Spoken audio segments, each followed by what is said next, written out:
Good morning everyone. Daily current affairs MCQ discussion में आप सभी का स्वागत है। मेरा नाम दिवस द्विवेदी है और आपको पता है कि हम daily current affair MCQs analysis लगभग 1 साल से करते आ रहे हैं और बहुत अच्छा रिजल्ट भी रहा। लगभग 30+ क्वेश्चन हमने करंट अफेयर और स्टैटिक्स से जो डिस्कशन हमने किया उसमें से आए। तो अभी 1 जुलाई से हम फिर से इस डिस्कशन को स्टार्ट कर रहे हैं। अब यहाँ पे टारगेट क्या रहेगा कि जो यूपीपीसीएस का एग्ज़ाम है, यूपीएससी का एग्ज़ाम है, इसमें करंट अफेयर्स अपने आने चाहिए। तो किसी भी एग्ज़ाम की अगर आप प्रिपरेशन कर रहे हैं तो आपके लिए इंपॉर्टेंट है, क्योंकि हम स्टैटिक करंट अफेयर दोनों को यहाँ पे जोड़ के देख रहे हैं। तो चलिए आज शुरू करते हैं। बात करते हैं यहाँ पे जो पहली न्यूज़ है किसको लेके है। पहली न्यूज़ जो कोऑपरेटिव मिनिस्ट्री को लेके, सहकारिता मंत्रालय को लेके, सहकारिता मंत्रालय को लेकर न्यूज़ क्यों बनी है उसके लिए ये चीज़ जानना जरूरी है आपकी। बाकी ये सहकारिता या कोऑपरेटिव सिस्टम है क्या। तो अगर हम बात करें कोऑपरेटिव सिस्टम के बारे में, तो कोऑपरेटिव सिस्टम जिसको आर्टिकल 43B के अंतर्गत देखा जाता है। Give me a second. हाँ, अगर हम बात करें तो ये जो कोऑपरेटिव मिनिस्ट्री है इसको इस्टेब्लिश कब किया गया था। तो कोऑपरेटिव मिनिस्ट्री को इस्टेब्लिश किया गया था 6 जुलाई 2021 के कोऑपरेटिव मिनिस्ट्री को इस्टेब्लिश किया गया था, क्योंकि कोऑपरेटिव्स को बढ़ाने के लिए भारत सरकार ने ऑलरेडी बहुत सारे प्रयास किए हैं। सबसे पहले प्रयास ये किया गया जो सेल्फ हेल्प ग्रुप्स हैं उनको एम्पावर किया गया। सेल्फ हेल्प ग्रुप्स में आपको पता है कि 10 से 20 महिलाएं होती हैं और आपस में अगर हम बात करें व्यापार करना हो, एंटरप्रेन्योरशिप हो या कोई ऐसा सहयोग हो तो उसको लेके वो आपस में काम करते हैं। अब अगर आप देखो जब इसको इस्टेब्लिश किया गया तो इसका पर्पज़ क्या था या इसकी थीम क्या थी, सहकार से समृद्धि तक। सहकार से समृद्धि का मतलब क्या होता है कि हम एक दूसरे की मदद तब तक करेंगे जब तक हम समृद्ध नहीं हो जाते, जब तक हम रिच नहीं हो जाते। ठीक है, तो ये बात हो गई। अब इससे पहले अगर आप देखो कॉन्स्टिट्यूशन में कहाँ पे मेंशन है इसका, कॉन्स्टिट्यूशन में आर्टिकल मेंशन किया गया आर्टिकल 43 में सब क्लॉज बी। अभी सब क्लॉज बी है, ये किसका पार्ट है, डीपीएसपी का पार्ट है, नीति निर्देशक तत्व का पार्ट है ना। और इसको कब जोड़ा गया तो आई थिंक 2011 में 97 कॉन्स्टिट्यूशन अमेंडमेंट किया गया था और 97 कॉन्स्टिट्यूशन अमेंडमेंट में 2011 में इसको जोड़ा गया। तो ये आपको एक तो पता होना चाहिए कि आखिर ये कब किया गया, क्या काम करता है। अब ये जो कार्यक्रम वर्तमान में हो रहा है, ठीक है ना, सहकारिता मंत्रालय के संबंध में जो 5 वर्ष हुए हैं उसके संबंध में, तो कहाँ पे हो रहा है, दिल्ली में हो रहा है। कहाँ पे हो रहा है, न्यू दिल्ली में हो रहा है। और जितने भी इससे संबंधित कोऑपरेटिव बैंक्स हों या प्राइमरी एग्रीकल्चर जो क्रेडिट सोसाइटी हैं वो हों, ये सब इसमें पार्टिसिपेट कर रहे हैं भारत मंडपम में। ठीक है, तो ये बात आपको यहाँ पे याद रखनी है। अब जो प्रमुख सहकारी संस्थाएं कोऑपरेटिव जो इंस्टीट्यूट है, जैसे इफ़को के बारे में आपने सुना होगा जो खाद वगैरह के लिए रिस्पॉन्सिबल है, नाफेड है जो खाद वगैरह में काम करते हैं, तो ये इसके क्या है कुछ इंपॉर्टेंट अगर आप देखो एग्जाम्पल हैं। अब चलिए आर्टिकल यहाँ पे देख लेते हैं या मतलब कि स्टेटमेंट देख लेते हैं कि article 43B of the constitution promote voluntarily formation democratic functioning cooperative society. जो 43B है ये डेमोक्रेटिक फंक्शनिंग को प्रमोट करता है, ये बात यहाँ पे कही जा रही है। दूसरा, the ministry of corporation was establish in 2021, जो मंत्रालय है तो मंत्रालय की हमने बात की कि 6 जुलाई 2021 को इस्टेब्लिश किया गया था और इसका अगर आप देखोगे क्या थी, सहकार से समृद्धि तक। तीसरा, प्राइमरी एग्रीकल्चर क्रेडिट सोसाइटी मुख्य रूप से दीर्घकालिक औद्योगिक ऋण प्रदान करती है, लॉन्ग टर्म ये लोन प्रोवाइड करते हैं, ये यहाँ पे कहना चाह रहा है। ठीक है, तो देखो जो प्राइमरी एग्रीकल्चर जो क्रेडिट सोसाइटी है ना, जिसके बारे में यहाँ पे बताया नहीं गया लेकिन हम लोग थोड़ा सा यहाँ पे डिस्कस कर लेते हैं, तो इनका पर्पज़ ये होता है कि हम शॉर्ट टर्म के लिए लोन देना, शॉर्ट टर्म के लिए लोन प्रोवाइड करना, इसका पर्पज़ होता है कि इसका प्राइमरी एग्रीकल्चर क्रेडिट सोसाइटी इसका PSCS का। तो ये चीज़ आपको यहाँ पे थोड़ा सा याद रखनी है। ठीक है, अब चलिए आगे बढ़ते हैं नेक्स्ट टॉपिक की तरफ। यहाँ पे देखते हैं तो माली के बारे में यहाँ पे देखते हैं कि आखिर माली को लेकर क्या न्यूज़ थी और क्यों बार बार तो नहीं, हालांकि इस बार चर्चा में क्यों है तो भारत और माली के बीच में जो एक्सपोर्ट इनरिच करने के लिए कोऑपरेशन को बढ़ावा दिया जा रहा है। फर्स्ट टाइम भारत और माली के बीच में ऐसा डिस्कसन यहाँ पे देखने को मिला। तो द्विपक्षीय व्यापार, द्विपक्षीय जो हमारा इन्वेस्टमेंट है, निवेश है, इसको मजबूत करने के लिए फर्स्ट टाइम भारत माली के साथ ये समिट कर रहा है।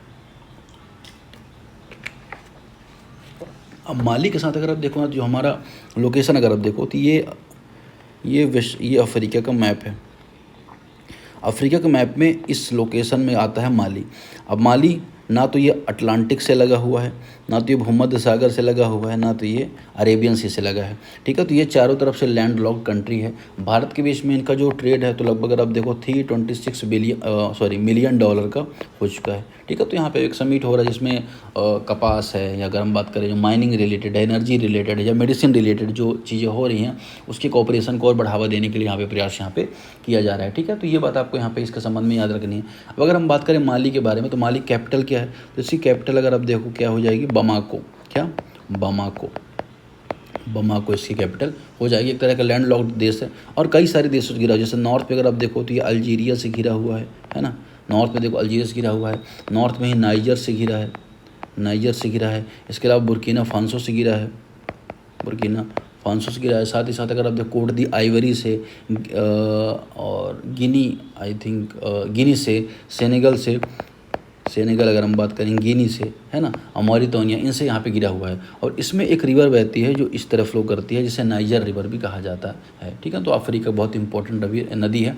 अब जो माली है ना, भारत के लिए क्यों इंपॉर्टेंट है, क्योंकि गोल्ड का प्रोड्यूसर है माली, और इसके पास लिथियम के, यूरेनियम के, फॉस्फेट के, इनके भी जो मिनरल्स माली के पास हैं। इस वजह से भारत के लिए इंपॉर्टेंट हो जाता है, क्योंकि भारत जो मेटल है उसका बहुत बड़ा इम्पोर्टर है, बहुत बड़ा बायर है, इसलिए भी इंपॉर्टेंट ये हो जाता है, ठीक है। चलिए, तो हमने इसके बारे में देखा। चलिए स्टेटमेंट देख लेते हैं। स्टेटमेंट कह रहा है कि माली एक लैंड लॉक्ड कंट्री, ये तो कम्प्लीटली करेक्ट है। नाइजर रिवर फ्लो करती है माली से, ये भी करेक्ट है। माली की जो बाउंड्री अटलांटिक से लगती है, ये स्टेटमेंट इनकरेक्ट हो जाएगा, क्योंकि माली एक लैंड लॉक्ड है तो बाउंड्री ओशन से क्यों लगेगी, तो 1 2 यहाँ पे करेक्ट आंसर हो जाएगा। यूपीए के बारे में हमने कल ऑलरेडी देख लिया था, तो ये क्वेश्चन हम रिपीट नहीं करेंगे। अब बात करते हैं कि उसके बारे में, आईएनएस त्रिकंद के बारे में। तो देखो आईएनएस त्रिकंद क्यों न्यूज़ में आ गया, कोई बहुत बड़ी बात नहीं है, लेकिन हालांकि अच्छी बात भी है, बहुत बड़ी क्या अच्छी बात भी है। त्रिकंद इसलिए न्यूज़ में आ गई जो अदन की खाड़ी, गल्फ ऑफ अदन है। अब देखो यहाँ पे अब अफ्रीका का मैप अगर आपने देखा, ठीक है ना, ठीक है ना, यहाँ पर अगर आप देखोगे यमन है ना, ओमान है, सऊदी अरेबिया है, ठीक है ना, कुछ इस तरह से ये मैप देखने को मिलता है। यहाँ पे अगर आप देखो गल्फ़ ऑफ अदन है, कौन सी है, गल्फ़ ऑफ अदन है।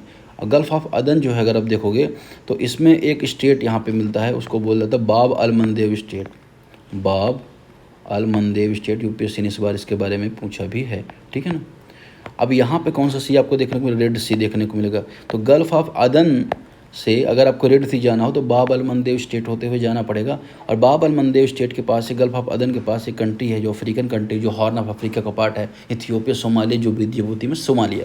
अब सोमालिया में पायरेट्स की प्रॉब्लम होती है, और इस रीजन में जो भी शिप्स गुजरते हैं उनके लूटे जाने का खतरा होता है। तो अभी आईएनएस त्रिकंड ने एक ट्रेड जो शिप है उसको उन्होंने बचाया है, और एक इस कैटेगरी का शिप है, तलवार कैटेगरी का शिप है, तलवार कैटेगरी का शिप है, स्टील्थ फ्रिगेट की तरह माना जाता है। और इसमें अगर आप देखो कि 125 मीटर के आसपास इसकी लंबाई है, और बहुत ज़्यादा मतलब बहुत बड़ा नहीं है, बहुत विशाल नहीं है, लेकिन ब्रह्मोस सुपर क्रूज मिसाइल वगैरह भी इसमें लेस हैं। तो ये चीज़ें थोड़ा सा आपको यहाँ पे याद रखनी है। पर्पज़ इसका ये कहीं होता है कि निगरानी करना या मतलब रेस्क्यू करना, ये सारा पर्पज़ इसका होता है। इसका इसमें हेलीकॉप्टर वगैरह भी रहता है, जैसे कमो करके एक हेलीकॉप्टर आता है, तो वो भी इसमें लेस रहता है। अब चलिए स्टेटमेंट देख लेते हैं कि अब भारतीय नौसेना का तलवार क्लास का गाइडेड मिसाइल फ्रिगेट है, ये बात यहाँ पे करेक्ट है। दूसरा, it is equipped with BrahMos supersonic cruise missile, ये भी बात यहाँ पे करेक्ट है। ब्रह्मोस सुपरसोनिक क्रूज मिसाइल से ये इक्विप्ड है। ये वेस्टर्न के विशाखापट्टनम में ऑपरेट करती है, ये बात यहाँ पे इनकरेक्ट है। ये अगर आप देखोगे वेस्टर्न में करता है, लेकिन विशाखापट्टनम में नहीं करता, ठीक है ना। क्यों नहीं करता, क्योंकि ये मुंबई स्थित जो शिपयार्ड वहाँ पे करता है, विशाखापट्टनम ईस्टर्न कोस्ट का पार्ट माना जाता है, इसलिए स्टेटमेंट यहाँ पे इनकरेक्ट हो जाएगा। अब बात आती है आईएमओ की, इंटरनेशनल जो मैरीटाइम ऑर्गेनाइजेशन, उसके बारे में यहाँ पे बात ये है कि जो वहाँ के महासचिव हैं अगर हम बात करें, तो उन्होंने वेस्ट एशिया में जो संघर्ष हो रहा है, पर्शियन गल्फ में हो रहा है ना, और जो वहाँ पे हज़ारों लोग फंसे थे, उसको निकालने के लिए एक योजना की घोषणा की थी। इस वजह से ये चर्चा में आ गया। तो आइए जान लेते हैं आईएमओ के बारे में। तो आईएमओ जिसे इंटरनेशनल मैरीटाइम ऑर्गेनाइजेशन कहा जाता है, इसको इस्टेब्लिश किया गया था 1948 में, 1948 में इस्टेब्लिश किया गया था। इसका पर्पज़ यह था कि जो मैरीटाइम रिलेटेड अगर हम बात करें जो लॉज हैं उसको रेगुलेट करना, बेहतरी उसमें इस्टेब्लिश करना, तो ये इसका पर्पज़ था, ठीक है। बाद में इसको 1959 में यूएन की स्पेशलाइज एजेंसी के रूप में कंसीडर किया जाता है, यूएन एजेंसी के रूप में कंसीडर कर दिया जाता है, ठीक है। तो ये बात आपके लिए जानना जरूरी हो जाती है। और इसका नाम 1982 में बदल दिया जाता है, और क्या कर दिया जाता है, आईएमओ कर दिया जाता है। अब आईएमओ में अगर आप देखो जो असेंबली है वो सबसे इसकी सर्वोच्च संस्था होती है। उसके अलावा अगर हम देखेंगे कि जो काउंसिल है वो इसके लिए काम करती है। इसके अलावा जो अगर आप देखोगे कमेटीज़, अलग अलग कमेटीज़ भी काम करती हैं। वर्तमान में आईएमओ में देखो तो 176 मेंबर है, भारत भी इसका पार्ट है। भारत इसमें कब से जुड़ा, तो भारत इसमें 1959 से जुड़ा। जैसे ही ये यूएन का स्पेशलाइज एजेंसी बनी तो भारत इसमें जुड़ गया, और इसका हेडक्वार्टर आपको लंदन में देखने को मिलेगा। कहाँ पे, लंदन में देखने को मिलेगा। ये चीज़ आपको थोड़ा सा यहाँ पे याद रखनी है। अब इसमें क्वेश्चन यहाँ पे बन रहे हैं क्या, ये संयुक्त राज्य की विशेष एजेंसी है, ये बात यहाँ पे करेक्ट है। हेडक्वार्टर लंदन में, ये भी करेक्ट है। और ये इंटरनेशनल जो शिपिंग है उसमें स्टैंडर्ड तय करना और कानून बनाना, इस सब के संबंध में काम यहाँ पे करता है। ये बात भी यहाँ पे करेक्ट है, ठीक है। मैंने जो PDF भेजी है उसमें मैंने ये चीज़ लिखी है कि IMO को संबंधित 3 कन्वेंशन है, तो वो भी आपको यहाँ पे याद रखना है। तो वो जाएंगे आप, PDF पिन है टेलीग्राम चैनल पे, वहाँ पे आपको तीनों कन्वेंशन इसके IMO के संबंध में मिल जाएंगे, ठीक है। चलिए नेक्स्ट क्वेश्चन, इंडो पैसिफिक के बारे में कल हमने ऑलरेडी देख लिया था। अगला टॉपिक इसके बारे में इरेना के बारे में है, ठीक है ना। इरेना के बारे में जो टॉपिक है उसको यहाँ पे देखेंगे और आइए समझ लेते हैं आखिर इरेना है क्या। तो इरेना अगर आप देखो, जिसको कहा जाता है इंटरनेशनल रिन्यूएबल एनर्जी एजेंसी कहा जाता है।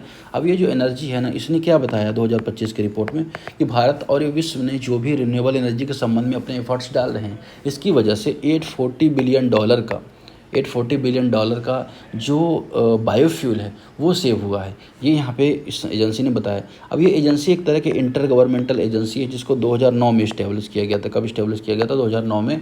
जिसका पर्पज़ है कि सस्टेनेबल एनर्जी को बढ़ावा देना, जो भी देश रिन्यूएबल एनर्जी में काम कर उनको सहयोग देना, सपोर्ट प्रोवाइड करना।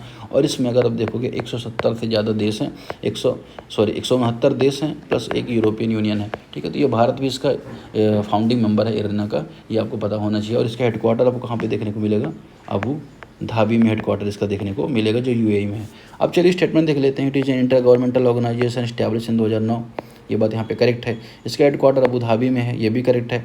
Indo is one of founding member of Bharat Iran के संस्थापक सदस्यों में से कि ये भी बात यहाँ पे करेक्ट हो जाएगी, ठीक है ना। तो इसमें डिस्कशन फिलहाल इतना ही। इसका सही आंसर क्या हो जाएगा? 1 2 3 आई थिंक सारा इसका सही आंसर हो जाएंगे, ठीक है। चलिए आगे बढ़ते हैं।